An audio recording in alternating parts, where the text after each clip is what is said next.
उत्तर प्रदेश के विधानसभा चुनाव का समय जरूर अभी करीब 1 साल है, यानी 2027 के मार्च और फरवरी का जो महीना होगा, यानी विधानसभा का चुनाव उस समय शुरू हो जाएगा।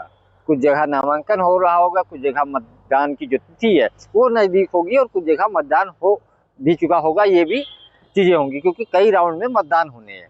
लेकिन उससे ठीक 1 साल पहले उत्तर प्रदेश में सियासी गर्मी बढ़ गई है और ख़ास तौर पे काशीराम को लेकर के।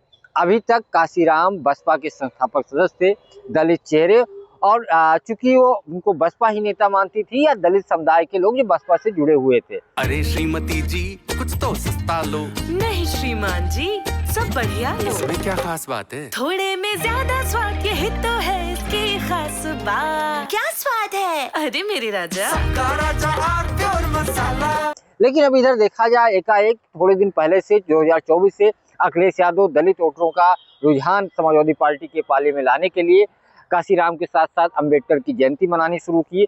अब अखिलेश यादव ने जब काशीराम जी की जयंती मनाई जा रही थी तो अखिलेश यादव ने भारत रत्न देने की मांग की। साथ ही राहुल गांधी उससे 2 दिन पहले लखनऊ आए और एक कार्यक्रम में उन्होंने ये कहा कि अगर पंडित नेहरू जिंदा होते तो काशीराम मुख्यमंत्री होते। उसको लेकर के मायावती ने कटाक्ष किया और साथ साथ उनके जो भतीजे हैं आकाश आनंद, उन्होंने राजस्थान में राहुल गांधी पे हमला बोला कि काशीराम मुख्यमंत्री बनने के लिए नहीं पैदा हुए थे, वो मुख्यमंत्री बनाते थे, प्रधानमंत्री बना देते थे। साथ ही ये भी कहा कि कांग्रेस ने उनको भारत रत्न नहीं दिया।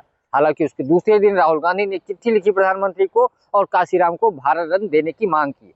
कुल मिलाकर के काशीराम को अपने पाले में या उनके जरिए दलित वोटरों को अपने पाले में लाने के लिए जहाँ समाजवादी पार्टी अपना जो पार्टी कार्यालय में है, जहाँ अखिलेश यादव प्रेस कॉन्फ्रेंस करते हैं या किसी की ज्वाइनिंग होती है, उसका जो बैकड्रॉप है वो नीला करवा दिया। नीला के साथ साथ लाल, पहले लाल होता था, यानी समाजवादी पार्टी लाल का प्रतीक मानी जाती थी, लेकिन अब उसमें हरा नीला एक पार्ट करवा दिया है। तो कुल मिलाकर के दलितों में मैसेज देने की कोशिश कर रही है। साथ ही काशीराम को भारत रत्न देने की मांग अखिलेश यादव ने की, अब राहुल गांधी ने कर ली। तो इसके मायने क्या होंगे ये हम आपको बताते हैं। दरअसल 2024 के लोकसभा चुनाव में कांग्रेस और समाजवादी पार्टी को उत्तर प्रदेश में सफलता मिली, दलित वोटों का रुझान आया।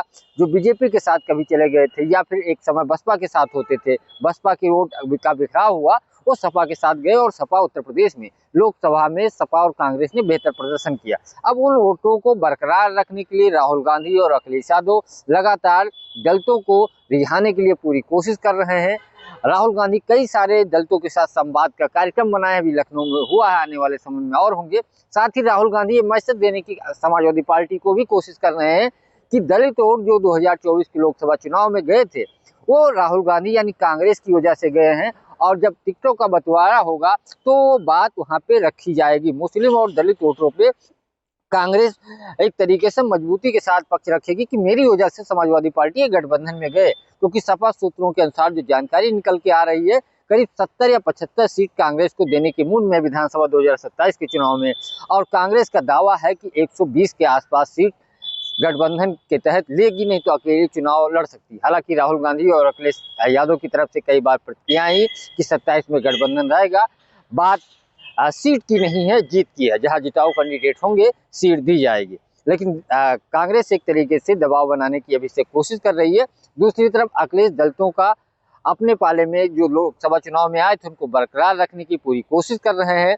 तो मायावती लगातार समाजवादी पार्टी और कांग्रेस पे हमलावर हैं और लगातार ये कह रही हैं कि काशीराम का जब इन लोगों की सरकार होती थी तो सम्मान नहीं करते थे, उनके पार्कों की, उनकी मूर्तियों का देख रखाव नहीं करती थी।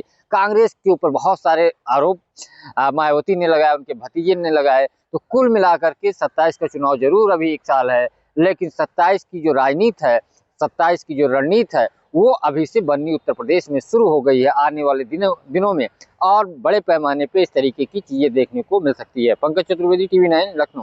कुछ तो सस्ता लो। सब बढ़िया लो। इसमें क्या खास बात है? थोड़े में ज्यादा स्वाद, यही तो है इसकी खास बात। मसाला।